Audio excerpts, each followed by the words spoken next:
Olá pessoal, voltando aqui o professor Cleiton Peixer para finalizar essa aula, nosso quarto bloco, né? Me perdoem se eu correr um pouco com a matéria, como eu disse a vocês desde lá do início, tem muita coisa para ver, nosso tempo é muito curto e a lei exige muita leitura.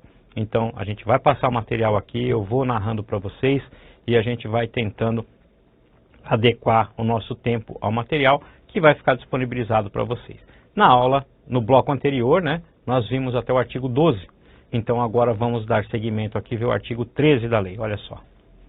Artigo 13, impedir ou obstar o acesso de alguém a serviço em qualquer ramo das Forças Armadas. E aqui inclui serviço das Forças Armadas, né, órgãos públicos. E os verbos são os mesmos, ó, impedir ou obstar, né?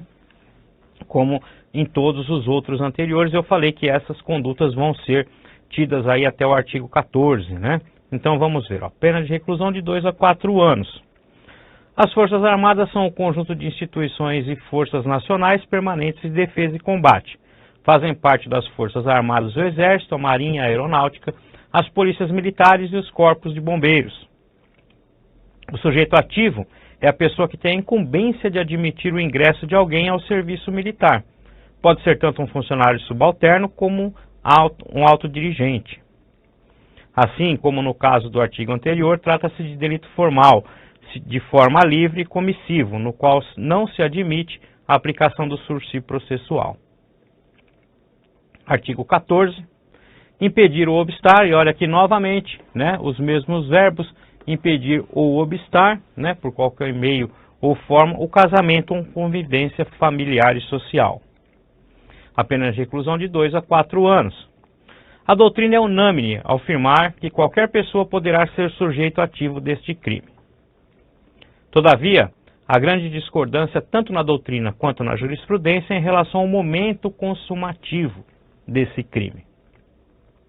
Há quem entenda que o crime é material e só se consuma com efetivo impedimento do casamento ou da convivência. Por outro lado, há quem defenda que o crime é formal e se consuma mesmo que não se consiga impedir o casamento ou a convivência. Qualquer que seja o caso, a tentativa é possível, tá? E aqui, como eu disse a vocês, até o artigo 4º nós temos essas condutas de impedir, de obstar, né? E desde lá do artigo 3º. Aí, artigo 5º foi vetado. Artigo 16. E aqui é importante, constitui efeito da condenação a perda do cargo ou função pública para o servidor público e a suspensão do funcionamento do estabelecimento particular por prazo não superior a 3 meses. Então percebam, é efeito da condenação, né? Só um minuto, pessoal, aqui. Trata-se de efeito da condenação, né? Então, uma vez condenado, o efeito da condenação é esse. Para o funcionário público, perda do cargo ou função pública, perfeito? Para o servidor público, né? No caso do funcionário público. E a suspensão do funcionamento do estabelecimento particular por prazo não superior a 3 meses. Então, não pode fazer com que o estabelecimento particular fique fechado por mais de 3 meses, perfeito? Esses efeitos não são automáticos, razão pela qual devem estar expressos e devidamente motivados na sentença condenatória, conforme o artigo 18. Então percebam que essa suspensão do funcionamento ou a perda do cargo ou da função pública tem que estar devidamente fundamentada. Esse efeito não é automático, né? E deve ser motivado, como todas as decisões judiciais, lá na sentença, perfeito? O artigo 17 é vetado, então aqui diz que, nos termos aqui do artigo 18, né, e o artigo 18 está aqui, os efeitos que tratam os artigos 16 e 17 dessa lei não são automáticos, devendo ser motivadamente declarados na sentença, perfeito? Então, não existe essa perda do cargo ou suspensão no funcionamento de forma automática por vedação legal lá do artigo 18 e ela deve ser devidamente motivada na sentença. Artigo 19 é vetado e depois o artigo 20. Aqui mudamos um pouco, né, dessa posição aqui, ó, de impedir ou obstar, né? Até o artigo 14 a gente estava falando de impedir ou obstar. E agora o artigo 20 traz um novo conceito para nós, né? Olha só. Artigo 20. Praticar, induzir ou incitar a discriminação ou preconceito de raça, cor, etnia, religião ou procedência nacional. Então aqui, percebam, aqui a conduta é ativa, ó. Praticar, induzir ou incitar, né? Então aqui trata-se de um ato direto do agente, né? Então quem pratica, quem induz ou quem incita, né, a discriminação ou preconceito de raça, cor, etnia, religião ou procedência nacional. A pena de reclusão de 1 a 3 anos e multa. Esse é o artigo mais importante da lei, pessoal. E aqui que entra a homofobia e a transfobia, ou seja, a orientação sexual, né? Que foi o STF que colocou lá através da ADO número 26, né? Então, aquela que nós falamos no início da aula, se equipara aqui a essas condutas, né? Quem pratica, induz ou incita a discriminação de preconceito de raça, cor, etnia, religião, procedência nacional e também das homofóbicas, né? A homofobia e a transfobia, perfeito? Então aqui que entra a orientação do STF, e não quer dizer aqui que o STF está legislando, né? Porque o racismo são condutas que as pessoas criam classes, né, de racismo. Então é mais uma classe aqui que entra na lei para ser punida. O artigo 20 é um crime subsidiário, uma vez que o agente que praticar condutas discriminatórias que não estejam expressamente consignadas nos artigos anteriores incorrerá no crime desse artigo. O legislador se preocupou em incriminar a conduta daqueles que incentivam terceiros a praticar a discriminação, bem como daqueles que induzem e estimulam tal prática. O agente que induz ou incitar terceiro somente estará sujeito às penas do artigo 20, caso o terceiro não opte por praticar a conduta discriminatória. Então percebam, ó, o agente que induzir ou incitar terceiro só vai estar sujeito às penas do artigo 20 se o terceiro não optar por praticar a conduta. Isso porque, caso o terceiro induzido cometa a prática discriminatória, o agente que induziu responderá como partícipe pelo mesmo crime desse. Então percebam que se o agente induzir e incitar o terceiro, e ele não praticar a conduta, ele responde pelo artigo 20. Entretanto, se o terceiro continuar, né, cometa o crime, cometa a prática discriminatória, esse que induziu ou incitou responderá como partícipe.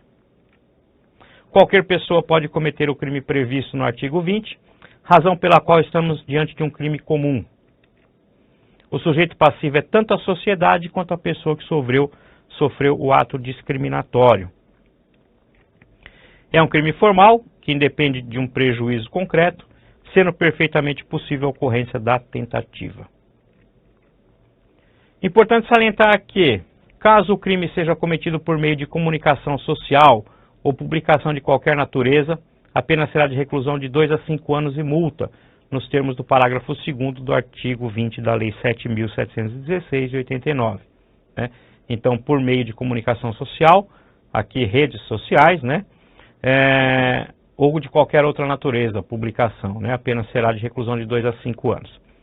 Sendo o caso de crime ser praticado por meio de comunicação social ou de publicação de qualquer natureza, o juiz poderá determinar, ouvido o Ministério Público e a pedido deste, ainda antes do inquérito policial, o recolhimento imediato ou a busca e apreensão dos exemplares do material respectivo, a cessação das respectivas transmissões radiofônicas, televisivas, eletrônicas ou da publicação por qualquer meio ou a interdição das respectivas mensagens ou páginas de informação da rede mundial de computadores.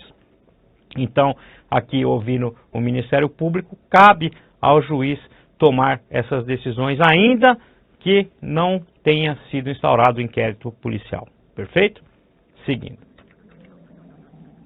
A destruição do material apreendido constitui efeito da condenação, ou seja, passado o trânsito em julgado, o efeito da condenação é a destruição desse material. Perfeito? Então nós temos aqui a situação de que ele pode fazer a busca e apreensão, né, caçar esse material mesmo antes do inquérito policial, e após o trânsito em julgado é efeito da condenação essa destruição do material. Perfeito? Seguindo. Parágrafo 1º. Fabricar, comercializar, distribuir ou veicular símbolos, emblemas, ordenamentos distintivos ou propaganda que utilizem a cruz suástica ou gamada para fins de divulgação do nazismo. Então aqui a lei proíbe, né, a divulgação da suástica ou da gamada, né? A pena de reclusão de 2 a 5 anos e multa. O parágrafo 1º trata-se de uma especialização da conduta prevista no caput do artigo 20, haja vista que a divulgação do nazismo é uma forma de induzir e incitar a discriminação e o preconceito, né? E como eu disse a vocês, em todos os casos, aqui a competência é da Justiça Estadual, né? Entretanto, se for divulgada na rede social, na rede de computadores, ainda que ela não transceda, né, a nacionalidade, ela será de competência da Justiça Federal. Perfeito? Seguindo, trata-se de crime comum e formal, sendo possível a punição na sua forma tentada. Parágrafo 2º. Se qualquer dos crimes previstos no caput é cometido por intermédio dos meios de comunicação social ou publicação de qualquer natureza, a pena de reclusão de 2 a 5 anos e multa.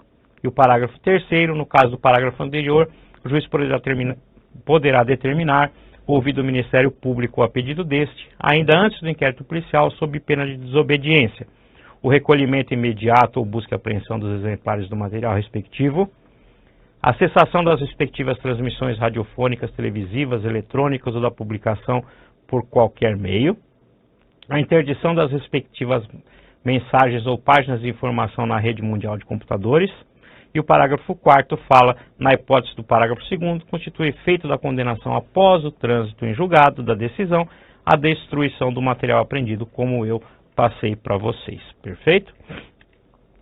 Injúria racial e racismo. E aqui é aquela diferença onde eu disse a vocês que é necessário se fazer essa observação. O crime de injúria racial está inserido no capítulo dos crimes contra a honra. Crimes contra a honra, né? Previsto no parágrafo 3º do artigo 140 do Código Penal, que prevê uma forma qualificada para o crime de injúria, na qual a pena é maior e não se confunde com o crime de racismo, previsto na Lei 7.716. Tá? Então, o crime de injúria racial é um crime contra a honra que está lá no parágrafo 3º do artigo 140 do Código Penal. E não se confunde com o crime de racismo dessa lei em estudo. Para sua caracterização é necessário que haja ofensa à dignidade de alguém, com base em elementos referentes à sua raça, cor, etnia, religião, idade ou deficiência. Ou seja, olha aqui, a dignidade de alguém, e aqui de uma pessoa, né, dignidade de alguém, e não da coletividade, como no caso do racismo. Nesta hipótese, a pena pode ir de 1 a 3 anos de reclusão. Os crimes de racismo estão previstos na Lei 7.716, que foi elaborada para regulamentar a punição de crimes resultantes de preconceito de raça ou de cor, conhecida como Lei do Racismo. No entanto, a Lei 9.459 de 2013 acrescentou à referida lei os termos etnia, religião e procedência nacional, ampliando a proteção para vários tipos de intolerância. E depois, como eu disse a vocês, o STF incluiu ainda as situações de homofobia e transfobia, né? Com o intuito dessa norma é preservar os objetivos fundamentais descritos na Constituição Federal de promoção do bem-estar de todos, sem preconceitos de origem, raça, sexo, cor, idade, quaisquer outras formas de discriminação, as penas previstas são mais severas e podem chegar até 5 anos de reclusão. O que diferencia os crimes é o direcionamento da conduta. Olha só, o que diferencia os crimes é o direcionamento da conduta. Enquanto que na injúria racial a ofensa é direcionada a um indivíduo específico, no crime de racismo a ofensa é contra uma coletividade. Por exemplo, toda uma raça. Não há especificação do ofendido. ou seja, no racismo é direcionada à coletividade, né, como um todo, e na injúria racial direcionada a uma pessoa.